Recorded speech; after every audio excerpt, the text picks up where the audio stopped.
दहेज लेने लगे लोग, कहते हैं कि लंगोटी से ज़्यादा कफन बिक रहे हैं, सरेआम दूल्हा दुल्हन बिक रहे हैं, सब कुछ बिकाऊ हो गया, कुछ भी खरीद लो। अच्छा दूल्हा चाहिए तो 10 पेटी लगानी पड़ेगी, अच्छा वर चाहिए कन्या के लिए तो और धन कमाना पड़ेगा। अब तो बेटी और बेटे दोनों बिक रहे हैं। लालच के कारण लोग अपनी कन्याओं को भी बेच देते हैं, बेटियों को बेच देते हैं। बेटों को जन्म से लेकर जितना पढ़ाई लिखाई में धन लगाए, पाई पाई सूत ब्याज सहित बेटी के पिता से लेना है। बेटी के पिता की पगड़ी और बेटे के पिता के चरण, यही मान्यता है ना। अगर धन नहीं है तो बेटी चाहे कितनी गुणवती है पर विवाह नहीं होना। एक बार की घटना याद आई, एक परिवार विवाह देखने के लिए बेटी का गया।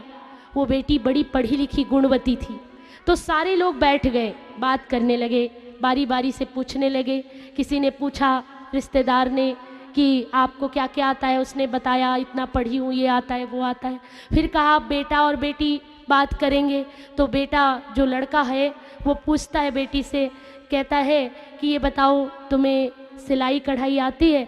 बोलती है जी हाँ आती है। सीना तागना आता है? हाँ आता है।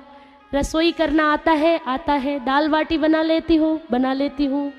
अच्छा सेवा करोगी? हाँ करूँगी।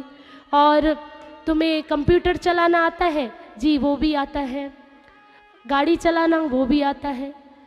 पूछता जा रहा है, वो बताती जा रही है, उसके प्रश्न समाप्त ही नहीं हो रहे। फिर उसने पूछा कि ये बताओ नाचना आता है?